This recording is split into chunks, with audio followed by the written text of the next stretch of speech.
Bonjour Mona Braz. Bonjour Stéphane. Écoute, je suis ravi de te rencontrer pour la première fois. Donc nous sommes à Paris. Et puis on va échanger quelques instants pour que tu puisses te présenter à nos futurs festivaliers de juillet 2025. Ce sera notre troisième édition de notre festival. Alors je te connais grâce à Franck Agier de Baglis TV, qu'on doit toujours remercier pour le travail qu'il fait considérable d'exploration des domaines qui sont parfois un peu relégués dans l'ombre, et puis toutes ses connaissances sur ces sujets. Et puis donc il m'a donné vraiment envie de t'inviter pour notre troisième édition du Festival de la Merveille et des Mystères, qui aura lieu cette année, alors au même endroit, au château Le Quinor, dans le Calvados, dans le Pays d'Auge plus exactement, donc du département du Calvados. Et ça aura lieu cette année, premier week-end de juillet, du vendredi soir 4 juillet, avec l'accueil, et puis une première déjà prestation, et c'est une petite nouveauté de cette année, jusqu'au lundi matin, avec une visite d'un château très très peu connu, que je proposerai donc aux festivaliers qui seront encore là le lundi matin. Donc le thème de cette année, et c'est la raison pour laquelle je t'ai invité, c'est l'imaginal, dont nous allons parler avec ta petite présentation. Donc l'imaginal, rapidement, c'est en fait un terme déjà que l'on doit à Henri Corbin, et en quelque sorte, ça nous renvoie à un imaginaire, à une imagination vraie, qui donne corps en fait à l'invisible. Et eh bien, je t'ai demandé d'intervenir dans le cadre de notre festival pour parler de deux en fait, formes, si on peut dire, d'imaginal, l'imaginal astrologique et puis l'imaginal celtico-druidique, qui correspondent à deux de tes spécialités. Je viens d'ailleurs de finir ton livre intitulé donc Initiation au druidisme, que je vais pouvoir mettre face caméra, voilà. Donc qui a été édité parce qu'il y a eu un certain succès en Oui, édition d'abord de chez Robert poche. Laffont, voilà, et maintenant chez Marabout Poche. Ouais. Voilà, tout à fait. Donc je me suis régalé à le lire. Et puis donc c'est un livre dans lequel tu déploies très rigoureusement et aussi simplement la pensée druidique, celtique, qui est une pensée, c'est ce qui ressort, à la fois salutaire et très actuelle, c'est-à-dire qui pourrait bien nous aider à, donc salutaire au sens fort, à nous sortir individuellement et collectivement de l'enfer dans lequel finalement petit à petit nous glissons ou nous enfonçons. Voilà, donc je vais te laisser la parole et déjà te demander de te présenter à nos futurs festivaliers de l'édition 2025, Moda. Eh bien, merci Stéphane. Alors donc, à nos chers amis festivaliers et festivalières de 2025, qui sont peut-être fidèles justement à Mystères et Merveilles depuis la première édition, bonjour à toutes et à tous. Alors je me présente, je m'appelle Mona Braz, j'ai 68 ans, je suis mère de famille nombreuse, j'ai 4 enfants, 4 petits-enfants, je suis arrière-grand-mère, bon voilà. Et j'ai mené trois, on va dire, trois vies dans mon existence, et c'est peut-être pas fini. Hein, une première vie, on va dire, sœur aînée d'une fratrie de 7, puis mariée, mère de famille, etc., épouse de petits commerçants, tout en étant impliquée dans le druidisme et tout en étant impliquée dans la défense de la culture et de la langue bretonne. Et puis une autre vie suite à un divorce un peu compliqué où j'ai découvert ma foi ce métier d'auxiliaire de vie sociale, mais j'ai vu qu'une personnalité très connue, Zao de Sagazan, une autre bretonne de Saint-Nazaire, l'a pratiquée aussi avant de devenir une chanteuse connue, où j'ai fait du syndicalisme à la CGT, mais tout en étant impliquée dans le druidisme et en politique, puisque j'ai été aussi politicienne pendant 20 ans, hein, adjointe au maire au patrimoine au pluriel hein, de la petite ville de Guingamp, que tout le monde connaît de par son équipe de foot, et puis conseiller régional pendant 3 mandats. Et puis là, j'ai abandonné complètement la politique depuis la fin des derniers mandats, on va dire 3 ans, pour me consacrer. Donc je suis maintenant psychothérapeute, spécialisée plutôt en psychogénéalogie. Je suis astrologue, tarologue, et puis je continue à mener ma vie de druidesse, n'est-ce pas, que je mène depuis 1976, et plus activement depuis 1985, où j'étais initiée par Gwenland Le Squezec. D'accord, ce dont tu parles d'ailleurs très précisément dans les Voilà, premières pages de ton livre. Parce que exactement. moi, je ne savais pas d'ailleurs qu'il y avait encore une espèce d'initiation druidique, un néo-druidisme, Oui, en quelque sorte, complètement. et qui était en fin de compte établi selon un protocole sérieux, hein, comme celui que suivent par exemple les psychanalystes. Oui, oui, c'est-à-dire il y a là aussi, euh, si on veut parler de druidisme, hein, il y a eu le druidisme historique, dont on parle dans les livres, à l'époque de Jules César, mais aussi bien avant.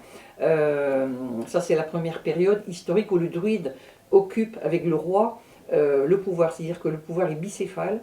Il y a le pouvoir sacerdotal et le pouvoir donc du guerrier, la classe guerrière étant celle qui fournit le roi, puis ensuite la classe productive, hein, ce qui a donné, on va dire, une tripartition de la société, qui est aussi celle du monde européen, bien décrite par Dumézil, qui a duré, on va dire, jusqu'à la Révolution française, avec les fameux trois États, hein, noblesse, clergé, tiers-État. Euh, il y a eu, je reviens au druidisme, après cette période, on va dire, du druidisme, qui était mêlée, hein, parce que c'était la religion du monde celtique, tant que les royaumes celtiques et la civilisation celtique ont vécu, le druidisme a vécu. Après, il y a eu la romanisation, la christianisation, la latinisation. Et là, il y a eu une drégingolade féroce, et où le druidisme a survécu au Pays de Galles, en Irlande, dans des forêts profondes, dirait-on en Gaule, voilà, et est rené de ses cendres avec l'époque médiévale où c'est revenu, le bardisme est revenu sous la forme des romans de Merlin, des romans d'Arthur, etc., jusqu'à, on va dire, jusqu'au XVIIe siècle, où le druidisme, qu'on appelle contemporain, est rené de ses cendres, tel un phénix, et où aujourd'hui on a une floraison de clairières et de bosquets druidiques, mais partout sur la planète, ce qui est un peu curieux pour des personnes non averties. Voilà, c'est qu'il y a des druides, évidemment, on va dire dans le point nodal, hein, les pays celtiques d'aujourd'hui, Irlande, Pays de Galles, Cornouailles, Écosse, Bretagne armoricaine, mais qu'à partir de là, on essaimé des groupes druidiques sur tout le reste de l'Europe, en Australie, au Canada, aux États-Unis, en Amérique du Sud. La raison en est simple. Les descendants des migrants colonisateurs qui ont colonisé toutes ces zones de la planète, sans se concerter, se sont posés à un moment donné la question de leurs origines, donc européennes, les origines historiques, familiales, économiques, etc., mais aussi la question des origines religieuses. Et ils ne se sont pas arrêtés au christianisme, ils ont été au-delà. Et ils en ont tous déduit, sans se concerter, que c'était le druidisme, d'où une floraison, un peu jusqu'en Patagonie, de clairières druidiques qui se rattachent, on va dire, quand même à la même doctrine. Même si, comme dans l'Église catholique, il y a des chapelles, des manières d'interpréter, de vivre qui sont complètement différentes. Alors, la question que j'avais envie de te poser, Mona, c'est en fait, et ça va nous ramener, tu vas voir petit à petit à cette idée de l'imaginal, à ce concept de l'imaginal, c'est-à-dire comment as-tu été amené à t'intéresser et à t'engager, je dirais, en druidisme ou en astrologie. C'est-à-dire comment, en fait, ces imaginales-là t'ont-ils, en fait, aimanté, alpagué, on pourrait dire aussi, comme pour les pêcheurs, Oui, harponné. harponné. Voilà. Par quel petit détail, venant de ces imaginales-là, as-tu été troublé, hein, un peu Jung aussi parle en fait, de la luminosité, Oui, voilà, hein, le côté lumineux. voilà, Oui. de certains symboles. Alors, est-ce que tu te souviens et à quel moment dans ta vie tu as eu cet allumage de ces imaginales-là?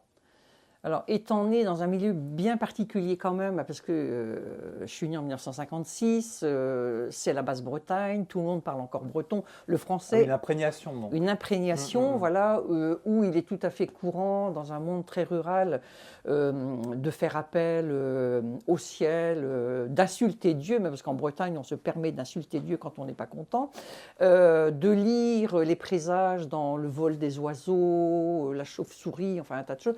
Pour moi, c'était quelque chose de complètement naturel. Un peu plus tard, quand j'ai grandi, je le raconte dans mon livre, j'avais la vocation religieuse, j'ai voulu devenir curé, comme le curé du village, mais j'ai découvert bien sûr que ça n'était pas possible puisque j'étais une fille, je suis devenue féministe, enfin bon, 3 points de suspension. Mais ce qui m'a vraiment attirée à la fois dans l'astrologie et dans le druidisme simultanément, c'était la question du sens Et cette question du sens trouvait des réponses dans ces deux, on va dire, dans ces deux sciences, dans ces deux arts, dans ces deux manières de vivre, parce que ce sont deux arts de vie finalement. Et qui rattachaient en astrologie, donc on est rattaché au cosmos, mais dans le druidisme aussi. Et donc c'était une manière inclusive de me poser la question du sens de ma présence au monde, de ma venue sur Terre et de ce que ma vie pouvait être. Alors soit c'était un désastre, effectivement, si j'étais coupé des astres et de leurs messages et de leurs invitations, soit ça pouvait être, et dans ce cas-là on peut être aussi en état de sidération, hein, on va toujours cette même racine de sidéris, d'étoiles desquelles on est coupé, soit je vivais dans l'état de désir, mais au sens érotique, mais éros par rapport à Thanatos. Le désidérium renvoie en fait à l'éloignement ou à la chute voilà, d'une étoile, si je me souviens bien. Oui, donc, oui, même le mot désir nous ramène à cette connexion qui est établie, toujours aux étoiles. Qui est désaffectée, on pourrait dire, à quelque chose de plus grand que nous. De plus grand que nous, mais à quoi on est quand même relié. Oui.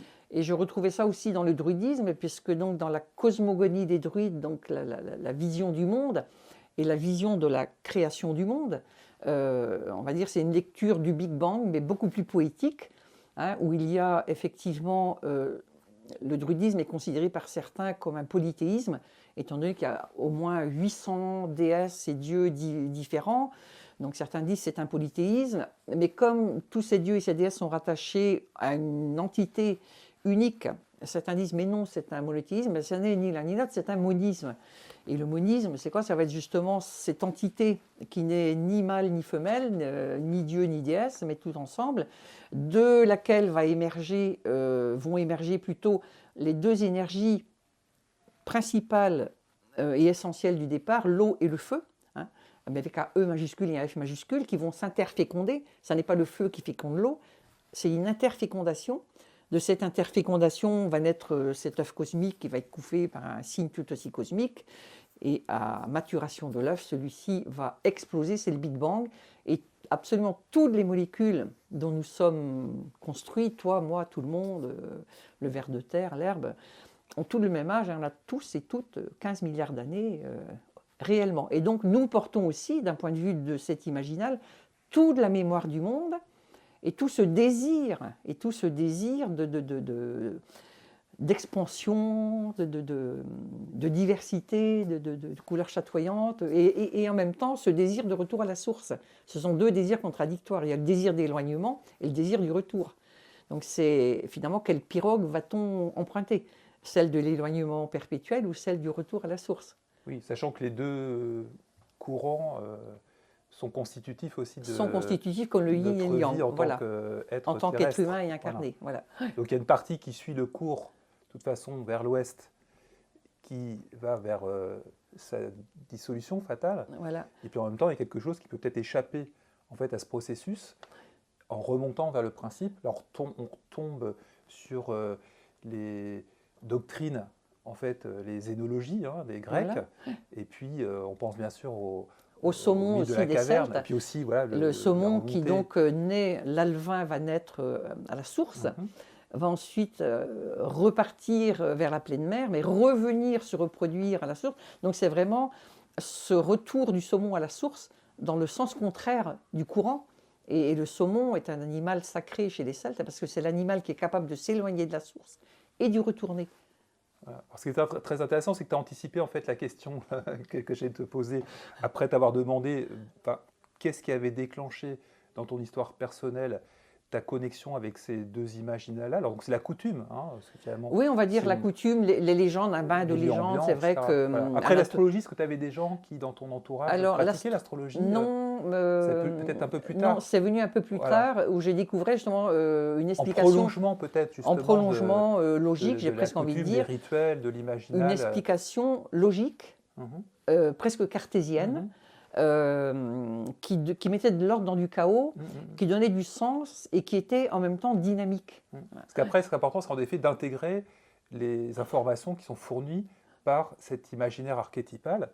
Donc à un moment donné, il y a forcément le passage à l'exploration des doctrines. Voilà. Et là, on en a un paquet de doctrines dans l'histoire de l'humanité. Il y en a énormément. Et après, il y a cette idée que tu développes vraiment dans ton livre, des doctrines plus spécifiquement monistes qui renvoient à une vision qui est non matérialiste, puisque l'idée c'est que la vie finalement elle est créée, ordonnée, harmonisée par un principe que les Égyptiens appelaient le un, puis c'est un terme qui a été repris après par les Grecs, peut-être qu'il existait déjà aussi. Et dans monade, on va trouver monos, enfin, c'est toujours le un. Voilà, le un comme principe, pour ne pas le nommer, pour ne pas l'anthropomorphiser. Oui, pour ne pas l'appeler Dieu, dès que tu lui donnes un nom. Principe à l'origine de tout, mais qui ne meurt pas après avoir engendré ou généré ou émané les. Donc il reste, il y a une permanence de la permanence. Qui est toujours là et qui a aussi peut-être ses exigences. C'est là où on peut se rattacher à la définition de Corbin avec cette idée que l'imaginal est théophanique, c'est-à-dire qu'il est le lieu aussi de la révélation et de la manifestation et du déploiement à travers nous finalement de ce principe. Alors oui, la question que je voulais te poser, c'était nous donner un petit peu une idée des traits emblématiques de ces imaginales-là, mais je crois que tu y as répondu en donnant plusieurs. Donc, justement, est-ce qu'on pourrait enchaîner pour pas non plus pour laisser aussi un petit peu de choses à découvrir. Je pense qu'il n'y a pas de problème. En juillet, est-ce que tu peux nous expliquer, parce que ça ressort aussi beaucoup dans ton livre, c'est important, ce qui t'intéresse, c'est quelle information fournissent ces imaginales. Voilà, ce n'est pas des imaginales d'antan dont on a nostalgie et qu'on perpétue comme ça lors de banquets ou de réunions qui font que chacun a occupé sa journée de façon satisfaisante. Donc il y a vraiment cette idée que ça peut avoir son utilité aujourd'hui, que ça peut en fait nous aider à renaître de nos cendres. Et donc là, j'aimerais que tu me parles justement des informations qui te paraissent les plus importantes et peut-être aussi les plus exigeantes qui sont véhiculées d'une part par le druidisme et d'autre part, si on veut les différencier, par l'astrologie. Ce qui me semble que dans ton livre, on comprend que les deux sont complémentaires et n'ont pas forcément la même visée. Voilà. Tout à fait. L'astrologie est donc fille de l'astronomie, de l'observation, et ensuite de son interprétation dans une cosmovision, était utilisée par les druides déjà c'était le vocabulaire et la grammaire de la relation au ciel. Voilà, on pouvait lire dans ce ciel étoilé, immuable, dans ses formes géométriques, mais qui pour autant bougeaient. Les anciens avaient déjà observé l'appréciation des équinoxes, mais sans la nommer comme celle-là, c'est-à-dire c'est vraiment 1 degré tous les 72 ans, il faut presque 2 générations pour l'observer. Donc ils avaient déjà observé ça et ils en avaient tiré des leçons. Voilà. Mais c'était vraiment cette confiance aussi dans un côté immuable du ciel, dans lequel s'inscrivaient nos vies tellement mouvantes, fluctuantes et si brèves. Et donc il y a toujours, pour quelqu'un qui se fie à ça, une confiance justement dans cette énergie de vie et dans cet imaginal. Alors c'est vrai à la question, puisque le thème c'est l'imaginal, qu'est-ce que c'est l'imaginal finalement dans tout ça? Alors est-ce que tu as pas répondu d'une certaine façon en parlant de vocabulaire et de grammaire? Oui, aussi d'une certaine façon, mais on peut aussi, pour utiliser on va dire un vocabulaire d'aujourd'hui, imaginer que l'imaginal est un grand cloud, c'est intangible, on ne peut pas le palper, il est invisible, il est partout là en même temps. C'est un grand cloud dans lequel vont se trouver tous les archétypes du monde entier. Archétypes, on va dire, immuables, universels, mais peut-être même, là, le chemin de la discussion est ouvert aussi, peut-être de nouveaux archétypes qui vont naître. Des étoiles nouvelles naissent dans le ciel. Mais exactement, et peut-être des trous noirs qui aspirent des vieux archétypes qui peuvent renaître différemment. Donc c'est vraiment ce grand cloud qui va alimenter les imaginaires. Les imaginaires qui vont après être spécifiques à des cultures, à des civilisations, à des spiritualités, à des religions, etc. Et puis après, qui vont, donc imaginaire, qui vont focuser une personne qui aura une imagination, et laquelle imagination va pouvoir donner naissance... Oui, comme une antenne en fait, de réception. Comme une antenne quelque chose qui vient de téléphone mobile, des répétiteurs en quelque sorte. Donc il n'y a aucune gloire à avoir de l'imagination, puisqu'on n'est que le répétiteur de choses qui viennent et qui arrivent, et qui transitent et qui sont ensuite restituées. Alors après, ces répétiteurs peuvent restituer la parole juste, vraie, avec l'intonation, et peuvent aussi complètement métamorphoser, hein, mal traduire, ou déformer. déformer le message. Mais ça peut être un message sous forme de musique, sous forme de peinture, sous forme de texte, sous forme de paroles, d'incantation.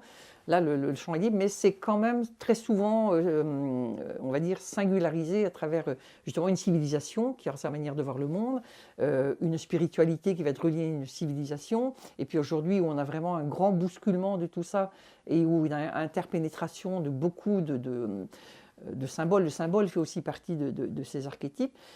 C'est aussi un brassage qui nous invite aussi à rebrasser des choses qui étaient peut-être un peu sclérosées, hein, et donc à nous renouveler, ouais, à renaître Oui, qui quelque sont trop part. figés finalement dans le vocabulaire et la grammaire. C'est-à-dire que le problème de vocabulaire et grammaire, ça peut renvoyer après à un texte qui se fiche, se pétrifie, et finalement et qui perd le n'est plus contact vivant. avec l'information vivante. Voilà, alors que l'archétype, il est vivant, la tradition, elle est vivante, donc elle accepte, elle ne bouge pas dans son principe, parce qu'il est bien question de principe. Par contre, elle va s'adapter au contexte, à l'évolution et à l'évolution de l'humanité. Et elle va lui permettre à l'humanité dont nous sommes d'évoluer elle aussi. Et donc, comment ça, qu'est-ce que nous disent en fait ces informations? Parce que c'est pas quelque chose qui est passif, hein, qui ne correspond pas avec le mot information. Hein, il y a quand même l'idée de presque d'intrusion, hein, formation Oui, voilà, par impulsion. Voilà. Donc, quels sont justement, je crois que ça ressort beaucoup quand tu parles du druidisme, quand même des exigences de cet imaginal. D'autant plus quand on a eu tendance à s'éloigner de toute justement information qui vient des dimensions supérieures à celles de notre seul fonctionnement social. Voilà, complètement.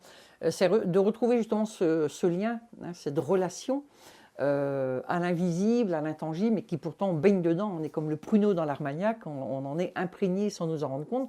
Sauf que certaines personnes peuvent avoir aussi, on va dire, une carapace tellement épaisse ou un parapluie ouvert, ce qui fait que toutes ces informations qui nous viennent, eh ben, le parapluie leur interdit d'atteindre la personne. Je trouve ça dramatique. Oui, quoi. tout à fait, oui. Et donc, c'est pour ça que je dis aussi, laissons-nous détremper sous la pluie qui tombe, parce que ça nous permettra de recevoir tout ça. Alors, les informations, après, elles sont à la fois, plus elles sont simples, plus elles sont exigeantes.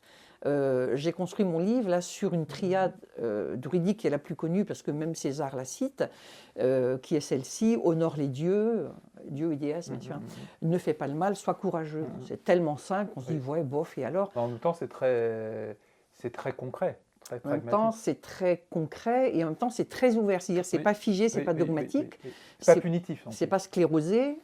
C'est on va dire, une approche de la responsabilité et d'un monde dans lequel on a une attitude active et responsable. Et la conscience aussi. Hein. Mais voilà, Ça forcément. ramène à être d'abord conscient de ce que l'on vit. Voilà.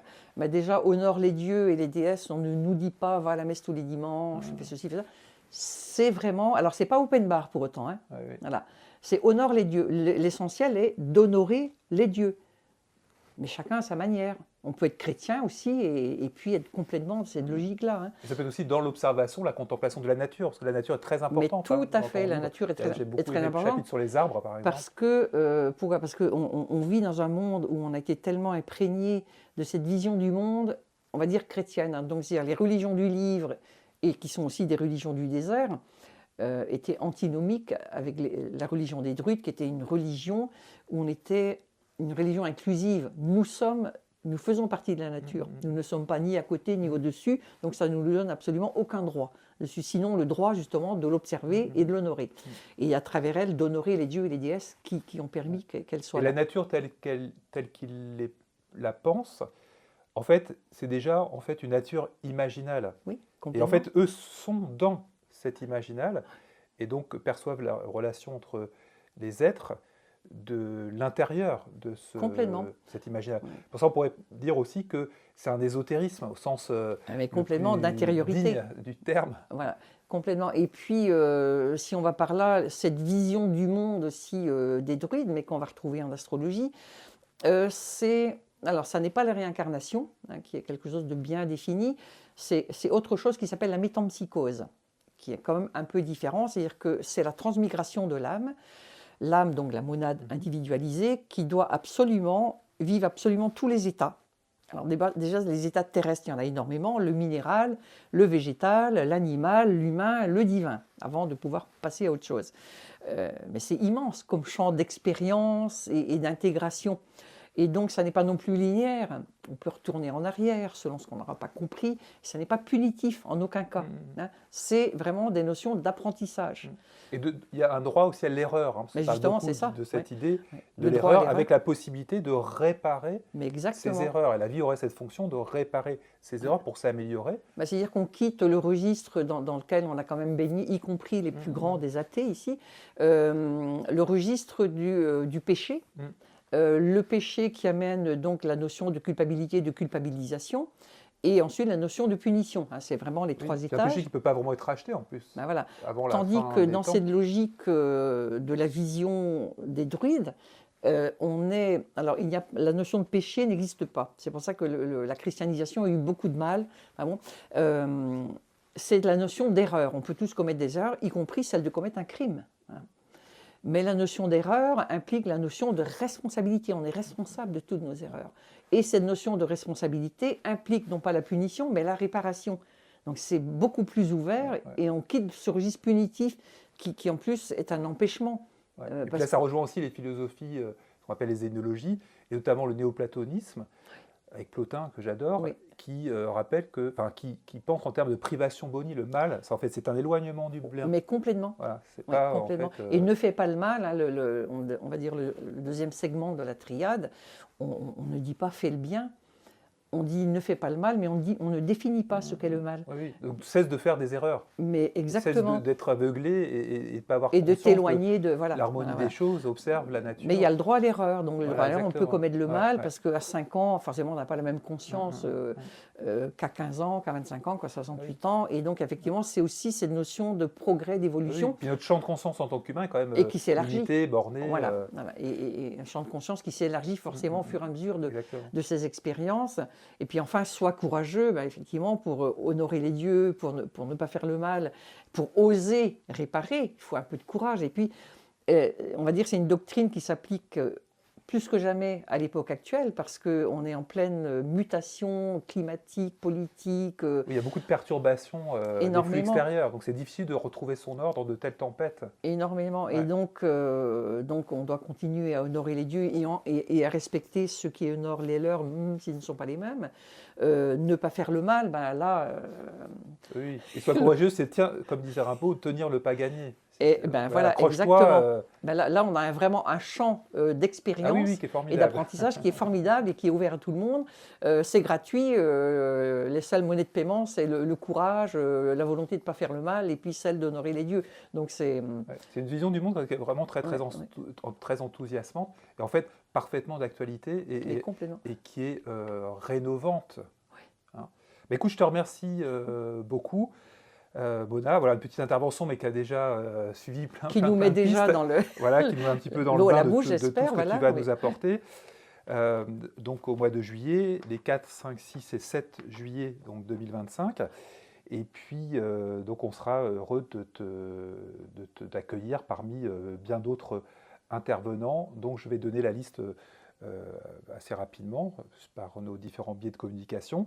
Et puis pour finir, est-ce que tu peux nous faire un petit message dans cette langue formidable qu'est le breton? L'année dernière, j'avais fait intervenir le comédien Saadi Bari pour nous lire en arabe un extrait d'un texte alchimique qui avait été débusqué par Daniel Chouchi, et tout le monde avait apprécié justement en fait les vibrations particulières de la langue arabe. Donc est-ce qu'on peut entendre pour finir alors là, les vibrations de cette langue bretonne. De cette langue bretonne toujours vivante. Alors je signale quand même aux auditeurs et auditrices que la langue bretonne est classée en grand danger de disparition par l'UNESCO, parce que nous sommes la dernière langue celtique vivante continentale et que nous subissons justement ces politiques linguicides, on va les appeler comme ça, de l'État central français qui n'imagine qu'un État, une langue, une république, un peuple, etc., et qui n'imagine pas, on est toujours dans cette notion d'imagination et d'imaginaire, qu'on puisse, puisque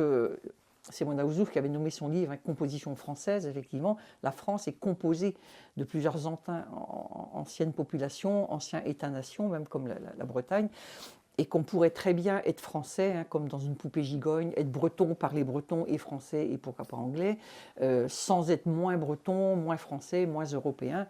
Il n'y a pas de souci. Donc c'est vrai que cette langue bretonne, aujourd'hui, elle continue à vivre grâce au militantisme et à l'implication dans les écoles d'Iwan, etc., et les fest-noz, nos danses, etc., et que c'est une langue qui est, comment dire,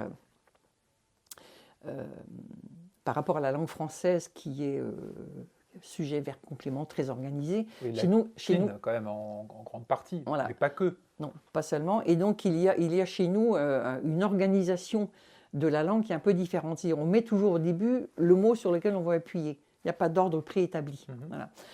Les mots ont un féminin, un masculin, un pluriel, qui en fait des fois des mots différents. Et ça donne une langue que certaines personnes disent difficile à apprendre, alors que... Bon. Est-ce que les nouvelles générations prennent le relais de ceux qui, dans les années 50-70, hein, ont vraiment redonné un élan et ont sauvé l'essentiel, on va dire. Ariane, on pourrait dire presque. Ouais. Alors là, parce qu'en plus, il y a eu une rupture civilisationnelle avec vraiment le passage du monde rural et agraire à un monde plus urbain et francisé avec les médias. Et c'est vrai qu'on a dû, moi j'ai fait partie de la génération qui a participé à ouvrir les écoles d'Iwan, qui a milité pour voilà, qu'on continue, et puis les fest-noz. Donc il y a vraiment...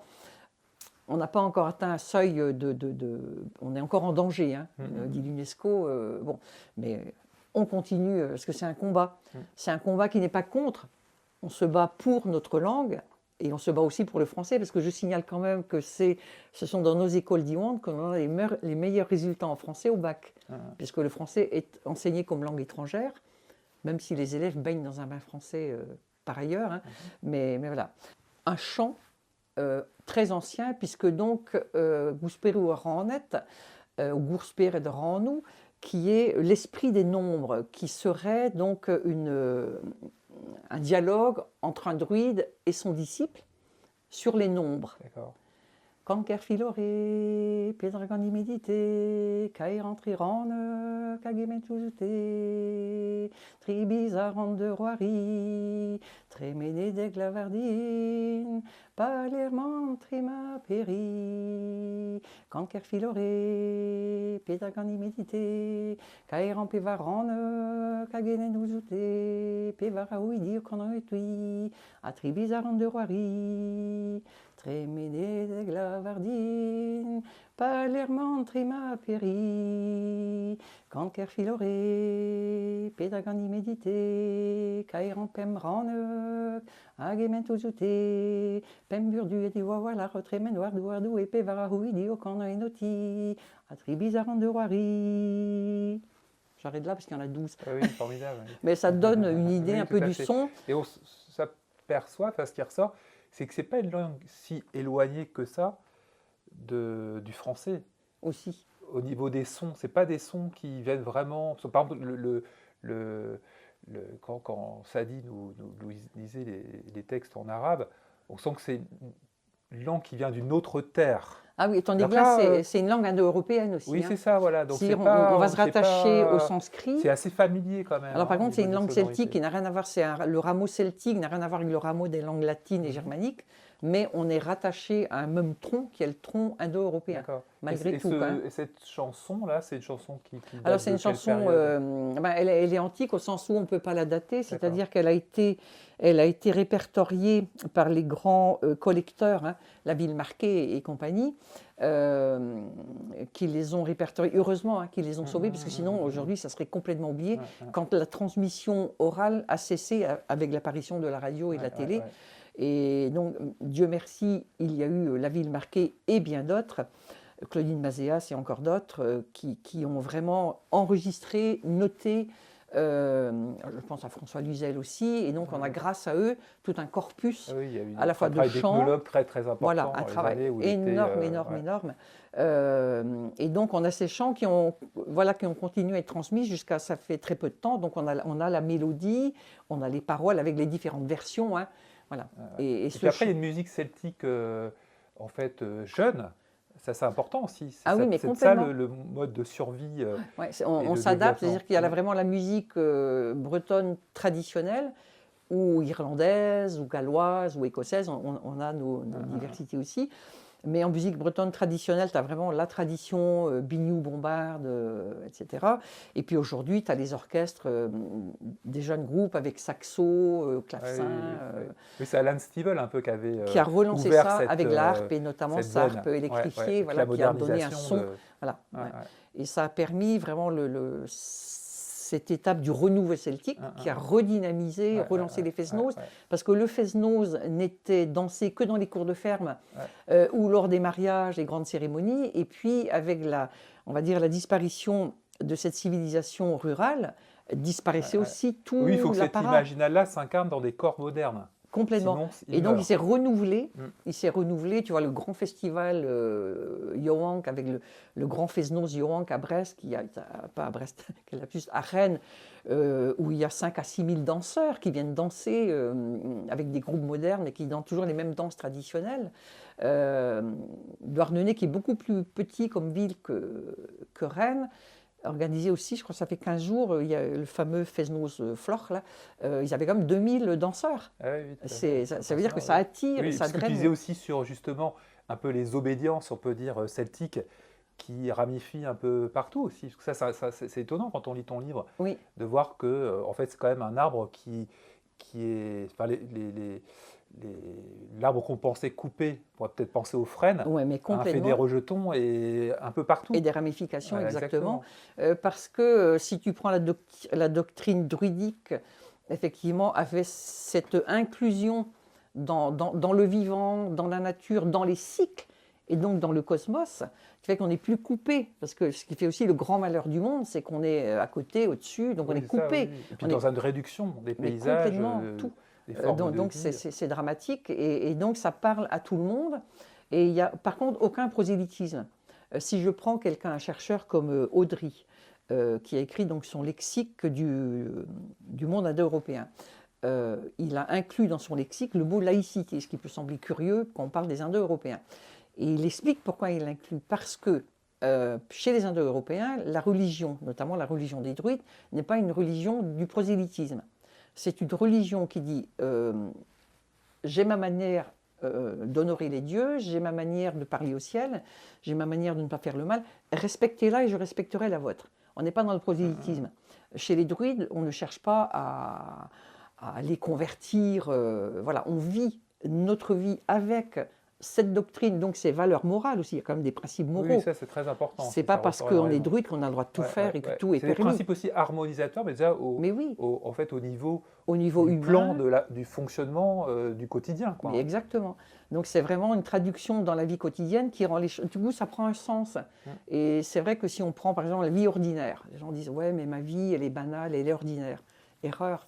Quand on dit ça, la vie ordinaire, justement, elle est formidable parce que le mot ordinaire, c'est ordonné. Et la vie ordinaire, elle est ordonnée par rapport à l'ordre du cosmos. Donc quand je mène une vie ordinaire, au contraire, elle est tellement ordinaire et dans ordinaire, il y a or. Elle resplendit de l'ordre cosmique, parce qu'elle est ordonnée. Et ça ne veut pas dire une maniaquerie du rangement. Ça veut dire qu'elle est ordonnée selon l'ordre cosmique, donc elle ne met pas le désordre ni le bazar autour d'elle, ni dans les étoiles. Parce qu'un des grands rôles et une des grandes fonctions du druide, c'était justement que l'ordre sur Terre corresponde à l'ordre dans le ciel, et qu'on ne mette pas de désordre sur Terre pour qu'il n'y ait pas de désordre dans les étoiles. C'est vrai que le mot ordre, dans notre langue, il a pris cette dimension autoritaire. Oui. Et je crois parce que après ce qu'en ont fait les Romains Mais complètement. et la bureaucratie qu'ils ont mis en place Exactement. pour imposer en fait un empire. Et donner des ordres, donner des etc., ordres. ordonner. Voilà. Alors contrôler que les... si on va à la racine, il faut toujours, moi j'adore l'étymologie, aller chercher la racine des mots. La racine de ce mot-là, ordinaire, elle est formidable, elle est magnifique. Oui. En fait, c'est un point d'harmonisation. Mais comme en mathématiques, hein, il y a les ordonnées. Ouais. Parce que tu parles aussi du point de liberté, ça c'est très intéressant le point aussi. de liberté, c'est ça. Parce que peut-être que pour justement faire que la vie ordinaire ne le soit pas, ou qu'elle ne soit pas ressentie comme telle, il faut être en fait aligné avec ce point de liberté. Ce qui fait qu'on a toujours le choix, justement, quoi qu'on en pense et quoi qu'on lui dise. Hein. Alors que notre société, en fait, elle conditionne les êtres humains à se projeter ailleurs. Oui, complètement. Voilà. Et ça n'est ni ailleurs, ni Dans un extraordinaire, ni et dans en fait, un autre qui est souvent temps. chaotique. Non, alors que et- c'est ici, mais c'est vraiment le ici et maintenant, Oui, quoi, tout à fait. Ouais, qui du ouais, coup ouais. devient magique au Mm, sens mm, mm, noble du terme mm, et mm. magnifique, Mm. parce que c'est là que ça se passe et c'est là que les étoiles nous demandent de faire ce que nous avons à Mm. faire, tout simplement, Tout à fait. pour qu'il n'y ait pas la pagaille là-haut non plus. Sinon, les dieux se fâchent. La mise à l'écrit, puisque tout était oral, la seule mise à l'écrit, et là on peut les remercier, ce sont les premiers clercs de l'Église, donc en Irlande et au Pays de Galles, qui étaient d'anciens druides, Oui, qui ont gardé la trace, en fait. qui C'est ont quelque mis chose par serait perdu. écrit, en christianisant un peu, puis en présentant le reste comme des légendes, voilà. Mais ça nous a permis quand même d'avoir un corpus de milliers, je dirais même de dizaines de milliers de pages. On a une grande chance. Aujourd'hui, par exemple, pour ceux qui en langue française, tout le corpus des 10 senchas en vieil irlandais est en train d'être traduit par M. Torqueo. Il est absolument amoureux du vieil irlandais. Il a fait sa thèse à Dublin sur le vieil irlandais en vieil irlandais. Et il traduit directement du vieil irlandais en français tout le corpus des 10 senchas. Il en est à 25 volumes, je crois. Donc on a sur la page de gauche le texte en vieil irlandais, sur la page de droite la traduction en français. C'est la première fois, moi qui ai 68 ans, qu'on a ça. Avant, pour avoir 10-15 pages, il fallait acheter une revue savante, genre Ogam ou Études celtiques, où on avait un chercheur qui allait étudier 15 pages et nous en faire l'exégèse. Là, on a tout. Alors, par contre, on n'a pas l'exégèse. Mais on a le c'est pas plus texte. mal, finalement. Mais on a le Voilà, texte. à chacun Et après, on peut le travailler. Oui, tout On à peut le fait. travailler en groupe, seul, voilà. Et en chercher une interprétation, mais je trouve ça absolument fabuleux. Ça fait partie justement du renouvellement de la tradition. Ouais. Hein, puisque c'était resté en vieil irlandais pendant des siècles et plus de 1000 ans. Et là, tout d'un coup, quelqu'un qui est vraiment branché, ça qui le traduit direct du vieil irlandais en français. Je trouve ça fabuleux. oui. C'est le miracle. C'est un missionnaire. C'est la magie. Ah oui, complètement. Après, ce qui est intéressant aussi, c'est la doctrine sous forme des triades bardiques. Alors, c'est vrai que c'est assez déstabilisant, Oui. mais on voit qu'il y a vraiment cette volonté de pas, en fait, de ne pas systématiser en fait une pensée. Alors, c'est pas évident pour la saisie du système, enfin, parce qu'elle n'a pas justement. Oui, mais oui. par contre, c'est un peu comme des haïkus, quoi. Mais complètement. En fait, c'est C'est des très synthétisé. des Et puis c'est petites ouvert, formules hein. qui invitent à la méditation et à l'intégration. Voilà. Complètement. Et donc ça explique aussi, alors là c'est vrai que les triades, elles ont été d'abord recueillies en vieux gallois, traduites en gallois contemporain, en anglais. Alors on en a plusieurs traductions, certaines sont christianisées. Donc la dernière traduction que j'aime bien, qui s'appelle tout simplement Triade, bardes et druides, de Voilà, Philippe Jouette, qui est vraiment un chercheur D'accord. émérite, ancien élève de l'école des hautes études, et puis une revue, mais que je n'ai pas avec moi, dont je recommande la lecture aussi. Oui, avec cet idéogramme. Le tribande, complètement. Très, Voilà. très intéressant, Et donc dont c'est tu vrai parles que, dans ton livre. et c'est vrai que Philippe Jouette, donc dans ce livre, donc c'est vraiment le renouveau celtique du 15e au 18e. Ce sur quoi donc, le druidisme contemporain, 19e, 20e, 21e, se nourrit, se branche, se greffe. Et donc il a redonné une traduction des triades. Donc il prend la version en gallois, il la retraduit en français et il nous en donne une exégèse, mais son exégèse de chercheur. Oui, Je trouve ça fabuleux. Ça veut dire qu'on peut se replonger dans un texte très ancien et en refaire sa nourriture.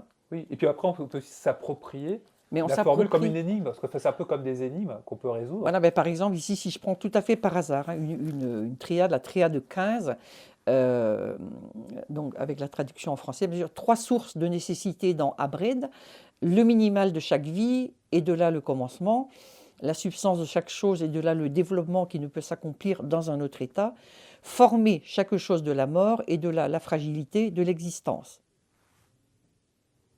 Vous avez 3 heures. Voilà. Vous avez 3 heures. Alors, ça veut dire quoi? Il faut un minimum, donc un germe. Après, il faut la substance qui va déterminer. Après, il y aura l'accroissement. Et enfin, la forme. Là, on a là, par exemple, la triade, donc 63. 3 choses qui vont en se renforçant chaque jour, car le maximal d'effort va vers elle. L'amour, le savoir, la justice. Ça peut sembler facile à comprendre, mais 3 choses, par contre, qui s'affaiblissent chaque jour, car la plus grande quantité va contre elle. La haine, le dévoiement de la justice et la nescience, hein, donc le contraire de la conscience. C'est pas le binaire. Non, tout à fait. Et justement, c'est grâce finalement aux Celtes aussi et aux druides que l'Église va introduire la notion de purgatoire dans son mode de Ah oui, oui, tu en représentation. parles aussi dans ton livre. Voilà, parce que jusque-là, on va dire Saint Patrick, c'est binaire, hein, c'est enfer, oui, paradis, tout ça en une seule existence, c'est épouvantable. Hein. Et donc, à partir de cette introduction de ce tiers-lieu, parce que les Celtes pouffaient de rire quand les premiers chrétiens arrivaient, parce que c'était tellement éloigné de la représentation du monde, et notamment ces histoires de punition, d'enfer, de visions très négatives, et négatives, mortifères de la punitives, et tout matière ça, aussi. que ça passait pas, quoi. Et donc, on a eu effectivement aussi cette grande église celtique qui a existé quand même du 5e siècle au 12e siècle, 700 ans, avec des excommunications, des schismes, parce qu'il y avait justement cette notion de purgatoire qui fâchait des deux côtés. Le mariage des prêtres, qui était autorisé dans l'église celtique et pas chez les chrétiens. Il y avait la notion aussi de la métempsychose de l'âme. Hein. L'âme ne venait pas s'incarner dans une seule existence, mais vivait des expériences, etc., etc. Il y avait la notion, alors là, qui fâchait absolument le Vatican et Rome, c'était la notion du Christ, fils unique de Dieu, venu sauver l'humanité du péché originel. Alors le péché originel, on ne savait déjà pas ce que c'était chez les Celtes, c'était un truc impensable. Et donc pour les Celtes et pour les druides, le Christ était simplement un avatar, comme il y en a vu tant d'autres avant lui et comme il y en aurait tant d'autres après lui, et peut-être même en même temps. Oui, qui montrait le chemin à suivre. Un avatar qui venait direct de l'imaginal et même d'en haut, nous montrer justement quel chemin suivre, quel chemin utiliser, et qui parlait beaucoup d'amour, ce qui faisait écho aussi à la doctrine, mais qui n'était certainement pas venu racheter le péché du monde. Chacun était responsable de ses propres erreurs. Personne ne pouvait les racheter à sa place, ni les réparer à sa place. Donc il y avait une collision quand même très forte entre la doctrine, et ça a duré 7 siècles quand même. Et donc l'église celtique, elle a été anéantie aussi, comme d'autres églises? Oui, au XIIe. Alors elle a survécu après, elle a survécu après, il y en a toujours, hein, l'église celtique orthodoxe de Glastonbury, etc. Il y a aussi... Elle s'est un petit peu occultée pour survivre, c'est ça? Voilà. Elle ne s'est pas affrontée au... Non, parce qu'elle a été complètement laminée oui, avec le grand bulldozer D'accord. de Rome. Et puis, il y a encore une église celtique en Bretagne, etc., qui continue à vivre. Donc, c'est vraiment le message du Christ, mais revisité par la doctrine druidique. Donc, ça donne quelque chose d'un petit peu particulier. Voilà. Le tribane, il y en a qui ont écrit des livres dessus, parce que c'est à la fois, d'un point de vue purement basique, hein, c'est quelque chose de directionnel. C'est-à-dire que par rapport au solstice et aux équinoxes, on pose le tribane en tant qu'objet de mesure à un endroit particulier au sommet d'une colline. On va savoir comment s'orienter et comment poser des gnomons, etc. Donc d'abord, ça peut être purement pratico-pratique. Hein. Ça permet aussi de s'orienter, alors après dans le temps, par rapport aussi aux dates de semis, de récolte. Oui, ça met des bornes aussi à l'état d'être humain, qui est pas... complètement. Ça limite, ça montre les limites. Voilà. Et dans cette limite, ça montre l'extension. Ça montre l'extension et la capacité, justement, si on regarde bien, les limites vont être dessinées par le cercle, les capacités d'extension par les deux limites des deux barres extérieures, et la possibilité de verticalisation à l'intérieur d'un cadre, ce qui explique qu'il faut quand même un cadre, une doctrine, une morale, mais avoir une morale n'est pas être moralisateur. C'est avoir des principes et les mettre en œuvre dans sa vie quotidienne, tout simplement. Et à partir de là, on peut se verticaliser. Donc tout est dit dans un idéogramme, finalement. Oui, tout à fait. C'est en ça qu'il est, fabuleux aussi. Efficace. Voilà, complètement. Bah, écoute, formidable. On se reverra peut-être avant juillet, mais en tout cas pour de toute façon, auditeurs, juillet, dernier délai. Voilà, la prochaine fois pour nos auditeurs. Donc ce sera au mois de juillet. On sera ravis de te recevoir, donc, et toi tu interviendras donc le dimanche. Le dimanche, tout à fait. Avec grand plaisir. Un grand plaisir. Moi qui suis né un dimanche, je vais intervenir un dimanche. Voilà, la vie est belle. La boucle se boucle et se continue. Et puis j'en profiterai pour remercier aussi Luc Biget, que j'aurais dû retrouver là-bas, parce que c'est aussi un de mes grands maîtres en astrologie. Ouais. Et il faut sera pas là, hélas. il faut toujours remercier ceux Oui, qui vous tout à ont fait. nourri de leur Exactement. recherche Comme Franck Agier. et de leur savoir, et puis remercier Franck Voilà. qui nous a mis en relation, Oui, n'est-ce pas? ouais, Voilà. qui permet justement à nos différentes paroles De se croiser, de se nourrir, propager. voilà, Voilà. complètement. Merci. En tout cas, merci Stéphane.